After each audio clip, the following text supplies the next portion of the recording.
책을 읽고도 기억을 못하니까 제대로 읽은 게 맞나 생각이 들었습니다. 독서하면서 깨달은 것도 많고 느낀 것도 많았는데 남는 게 없으니 무언가 잘못되었다고 느꼈습니다. 열심히 독서한 시간이 아깝기도 하고요. 하지만 이 방식을 사용하여 책을 읽기 시작한 이후로 달라졌습니다. 책을 읽고 나서 머리가 맑은 느낌입니다. 핵심 주제도 명료하게 떠오르고요. 그렇게까지 많은 시간과 노력이 들진 않지만 실제로 느껴지는 가치는 상상 이상입니다. 머리에 남는 게 없다면 책을 읽는 그 시간이야말로 시간 낭비, 돈 낭비 아닐까요? 원래 저는 중요한 부분이나 마음에 와닿는 문장에 줄을 치면서 책을 읽었습니다. 하지만 이렇게 밑줄만 치는 독서에는 문제점이 있더라고요. 일단 밑줄만 쳐놓은 내용은 활용하기가 어렵습니다. 책 표지를 덮으면 의미가 없어지죠. 매번 그 수많은 밑줄들을 하나씩 들춰서 살펴볼 이유도 여유도 없습니다.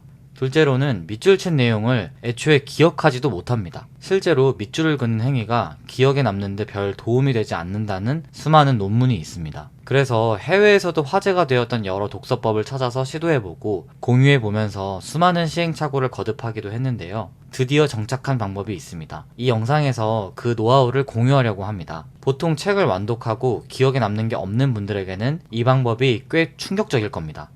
큰 틀에서 두 가지 방법을 설명드릴 건데 같이 해보시면 시너지 효과도 정말 큽니다. 아니 꼭 같이 해보셨으면 좋겠어요. 추후에 알게 된 게 제가 사용한 방법이 뇌과학적으로 검증된 효율적으로 정보를 처리하고 기억하는 방식이더라고요. 지금까지도 너무 만족하고 있어서 영상을 제작했으니까 책 읽고 다 까먹는 게 고민인 분들이라면 큰 도움이 될 겁니다. 그러면 소개해 볼게요. 첫 번째 방법은 문장이 아닌 단어의 표시하기입니다.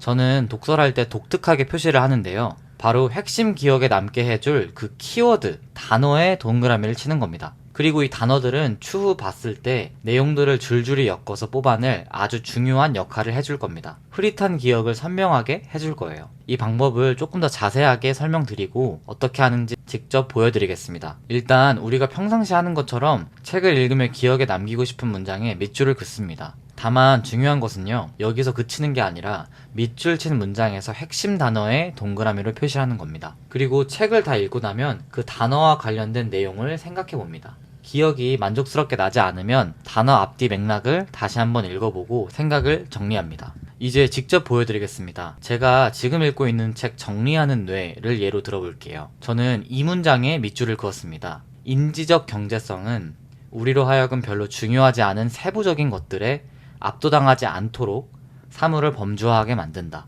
이게 뭔 뜻이냐면 가령 수많은 종류의 과일이 있잖아요. 근데 우리는 그거를 일일이 쪼개서 기억하지 않고 뇌에서 과일이라는 하나의 범주, 카테고리로 만들어서 정리한다는 뜻입니다. 수많은 정보에 압도당하지 않게끔 말이죠. 저는 이렇게 밑줄을 그은 후에 이 인지적 경제성이란 단어에 동그라미를 쳤습니다. 그리고 책을 다 읽은 이후에 이 단어를 보면 인지적 경제성과 관련된 내용이 뭐였지? 하는 생각이 들 겁니다. 그리고 같은 문장에서 범주화라는 단어에 표시할 수도 있습니다. 나중에 내가 왜 범주화에 표시했더라? 하는 질문이 생길 겁니다. 그런 질문이 떠올랐을 때 책의 내용을 머리에서 끄집어내는 연습을 하는 겁니다. 물론 표시한 문장이 많은 책은 여러 차례 봐야 기억이 되겠죠. 하지만 제 경험으로는 그렇게 많은 노력이 들진 않았습니다. 자주 펼쳐볼수록 더 강하고 선명하게 기억되더라고요. 동그라미 표시를 찾아 책을 훑어보는 과정 그 자체만으로도 복습의 효과도 컸습니다. 이 훑어보는 과정에서 내가 중요하다고 생각했던 핵심 내용이 머리에 자리 잡았거든요. 그래서 책을 읽고도 기억을 못하는 분들께 정말 강력하게 추천하는 방법입니다. 이 방법만 사용해도 책 내용이 충분히 머리에 딱 달라붙을 거예요. 추가로 책의 전체적인 내용을 다 기억해야 한다는 강박을 버리시길 추천드립니다. 책 한 권에서 한 가지의 깨달음만 얻으셔도 인생이 변화하는 데는 차고 넘친다고 생각을 해요. 정말 핵심 주장 한 가지만 기억하고 가겠다. 그리고 그걸 내 인생에 적용해 보겠다. 라는 마음으로 읽어 나가시면 심리적으로도 훨씬 편할 거예요. 두 번째 방법은 짧은 에세이를 써보는 겁니다.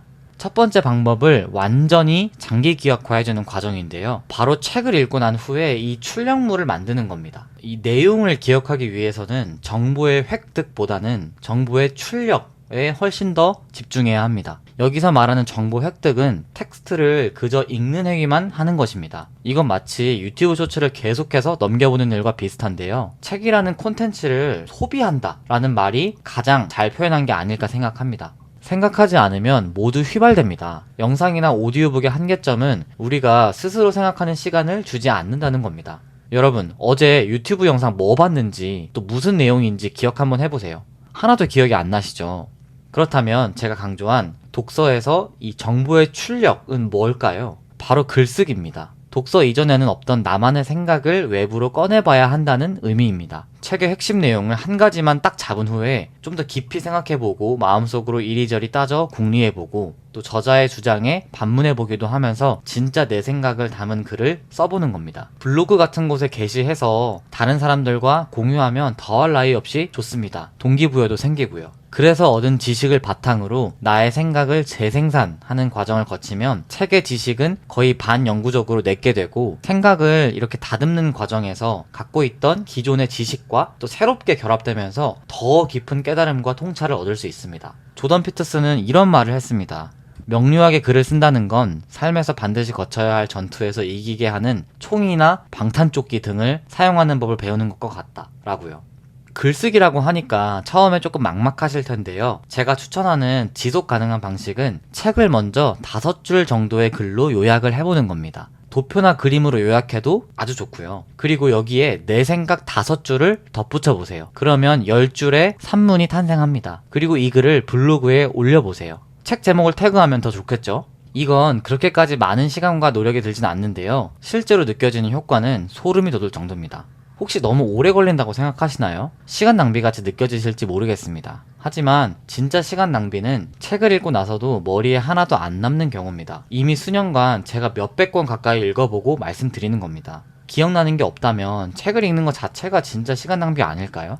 생각하지 않고 수동적으로 내용을 받아들이기만 한다면 뇌에 정보를 저장하긴 어렵습니다. 책을 아무리 읽어도 남는 게 없어요. 자발적으로 생각하고 머리를 쓰면서 책을 소화해내는 과정이 필요합니다. 이게 바로 진짜 시간을 절약하는 거고, 책을 통해 인생이 바뀌는 방법입니다. 지금까지 책의 내용을 기억하기 위해 제가 노력하는 방법들을 소개했습니다. 이 2가지 방법을 활용해서 표시한 단어 위주로 한번 훑으면서 기억을 다듬어 보고 짧은 에세이를 써보면 그 책은 여러분께 될 겁니다. 참고로 제 방법이 절대로 정답은 아닙니다. 다만 이 사람은 이렇게 하는구나 하고 참고하신 후에 여러분만의 효과적인 방법을 개발해보세요. 좀 더 즐겁고 가치 있는 독서 경험을 하실 수 있도록 도움을 드리고자 하는 마음으로 전하는 영상입니다. 오늘 영상이 괜찮았다면 구독, 좋아요 한번 부탁드리고요. 다음에도 좋은 독서 영상으로 돌아오겠습니다. 감사합니다.